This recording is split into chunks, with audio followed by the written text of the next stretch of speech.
ईश्वर का न्याय इसी जन्म में मिलता है।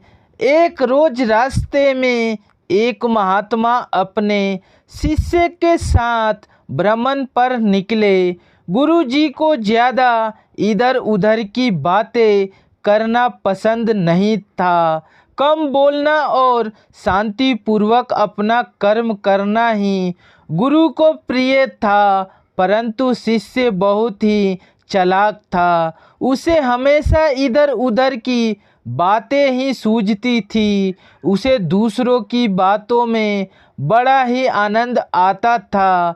चलते हुए जब वो तालाब से होकर गुजर रहे थे तो उन्होंने देखा कि एक धीवर नदी में जाल डाले हुए हैं। शिष्य ये सब देख खड़ा हो गया और धीवर को अहिंसा परमो धर्म का उपदेश देने लगा। लेकिन धीवर कहाँ समझने वाला था। पहले उसने टाल मटोल करनी चाहिए और बात जब बहुत बढ़ गई तो शिष्य और धीवर के बीच झगड़ा शुरू हो गया।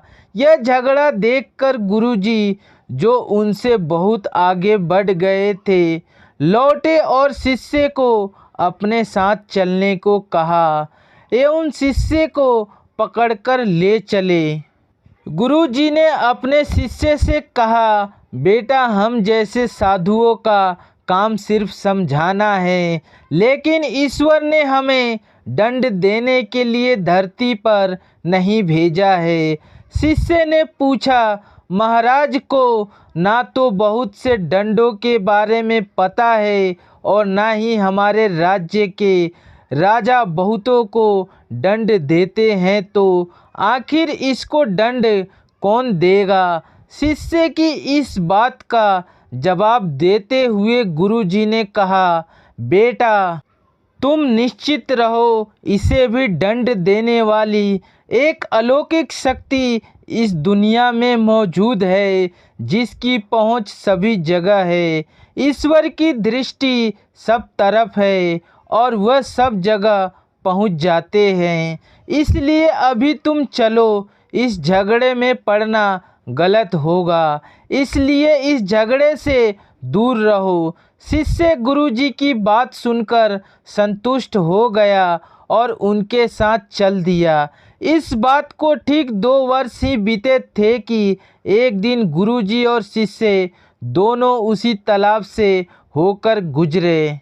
शिष्य भी अब 2 साल पहले की वह धीवर वाली घटना भूल चुका था।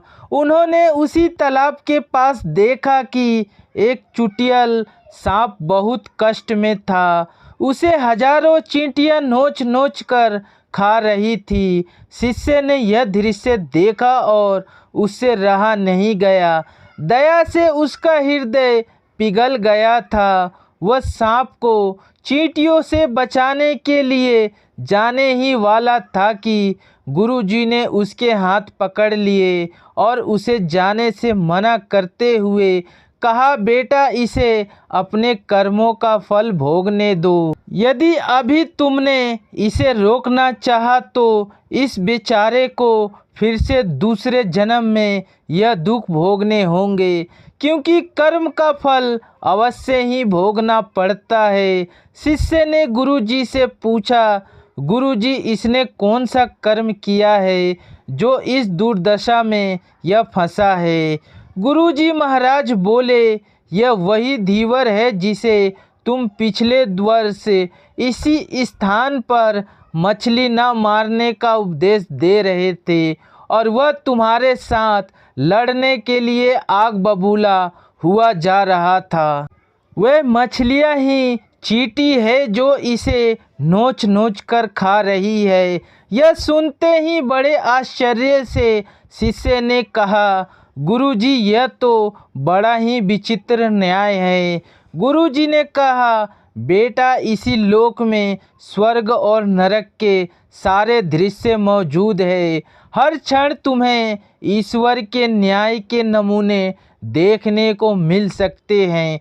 चाहे तुम्हारे कर्म शुभ हो या अशुभ, उसका फल तुम्हें भोगना ही पड़ता है। इसलिए ही वेद में भगवान ने उपदेश देते हुए कहा है, अपने किए कर्म को हमेशा याद रखो। यह विचारते रहो कि तुमने क्या किया है, क्योंकि यह सच है कि तुमको वहाँ भोगना पड़ेगा।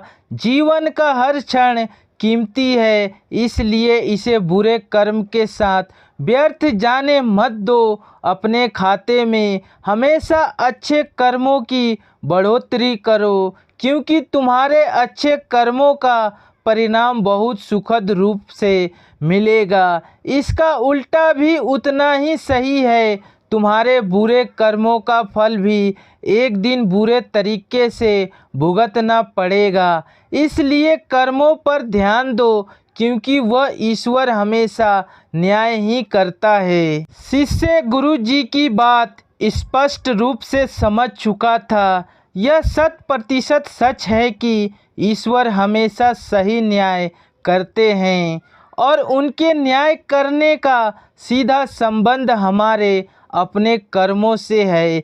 यदि हमने अपने जीवन में बहुत अच्छे कर्म किए हैं या अच्छे कर्म कर रहे हैं, तो उसी के अनुरूप ईश्वर हमारे साथ न्याय करेंगे।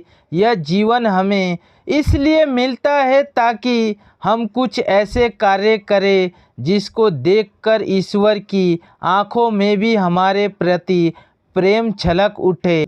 ये कहानी आप सबको कैसी लगी हमें कमेंट बॉक्स में लिखकर ज़रूर बताएं, और चैनल पे नए हैं तो चैनल को लाइक करें, सब्सक्राइब करें और अपने दोस्तों के साथ शेयर करें। अच्छे रहिए, स्वस्थ रहिए। धन्यवाद।